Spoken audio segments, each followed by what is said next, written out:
You know, you come into this incarnation a blank slate. You come into this incarnation, you're moving from the physical, from the non-physical to the physical. You're moving from the kernel of your essence down into, through the different dimensions, into a dynamic of a physical body, which is firmly locked into three dimensions, especially when you're an infant. But that dynamic isn't zero. You don't come out of your mother's womb with zero, because the dynamic is that when the soul incarnates, connects with the fetus, which is at various times during incarnation, depending on any number of variables. All right, so this is not a simple, we're not trying to make this simple. We're trying to show you there is a great deal of complexity involved in the dynamics, so that in the dynamics of an incarnation, most often what happens when you realize that you are, when your consciousness enters the fetus and you realize all of a sudden that you are physical, what happens is your consciousness moves throughout that fetal energy out in that dynamic, and eventually it connects with the dynamic of the umbilical, which is connected to your mother. In the dynamic, that now that's a dynamic of expanding consciousness, expanding awareness. If you can imagine going from no physical experience all of a sudden to having a physical experience within the dynamic of the womb, and your consciousness begins to move, and you realize that you're floating in a sea of love, you're floating in a sea of ambiotic fluid. Michelle would correct us. Amniotic. That's the word. But it's in a sea of nurture, in a sea of warmth, in a sea of nourishment. And as you know, consciousness continues to expand. Eventually, you reach the umbilical. The problem with the umbilical, it's connected to your mother's nervous system.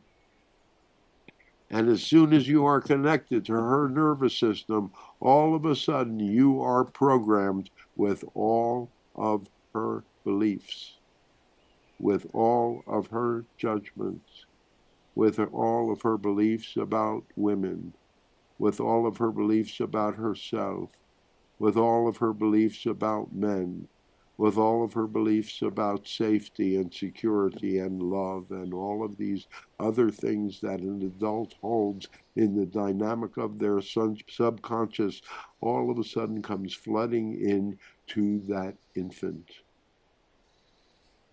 And it's a symbiosis.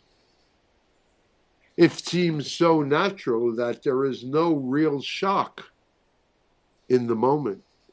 It is only to the dynamic of birth, where there is that separation, that any trauma comes into the dynamic because of the initial dynamic of loss.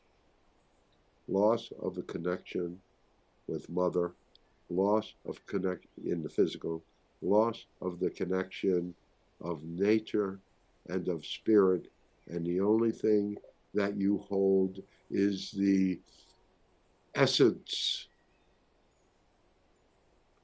of your mother's beliefs, of your mother's judgments.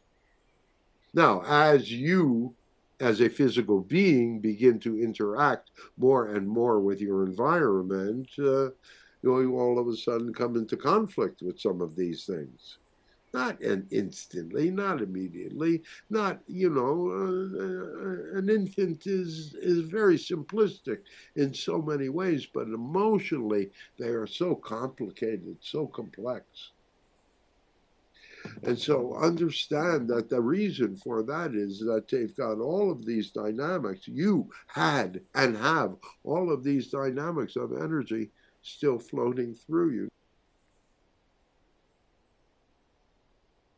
All right. Do we have any questions up till now? Yes, Gene, we see you.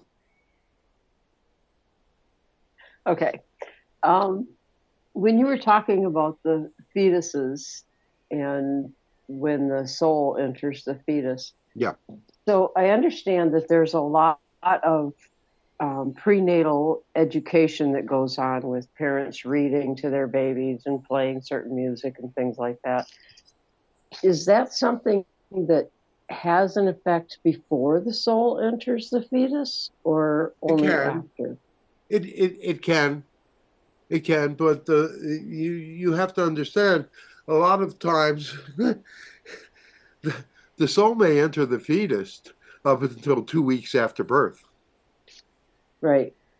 All right, the soul Are, doesn't always. You don't always wish to have an interwomb experience. An interwomb experience for an evolved soul can be really effing boring.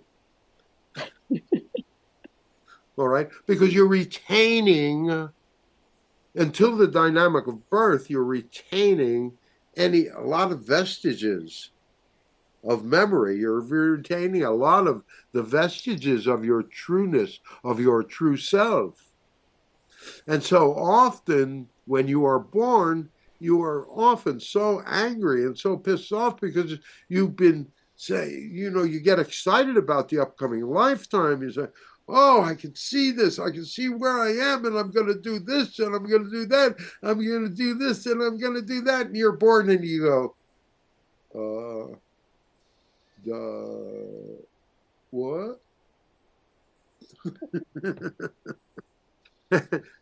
And you're on, you see, because you're switching from the spiritual and the expansiveness of the spiritual into the physical, which is much more narrow, which is only based upon the dynamic of personal or vicarious experience. Because what's the purpose of going through a physical lifetime except to have the experiences that you're having, to gain the wisdom that you have gained, and primarily to have fun? Ooh, surprising, isn't it? Now, some of you think that trauma and drama is a whole lot of fun. So you do your trauma and drama. So many people think that war and violence is a whole lot of fun. So they play those certain dynamics. But your consciousness of the species is moving to a point where that is no longer becoming acceptable as the consciousness of Gaia grows and changes and becomes more mature. It demands that you grow and change and become more mature. Otherwise, you're just not going to incarnate within this reality any longer.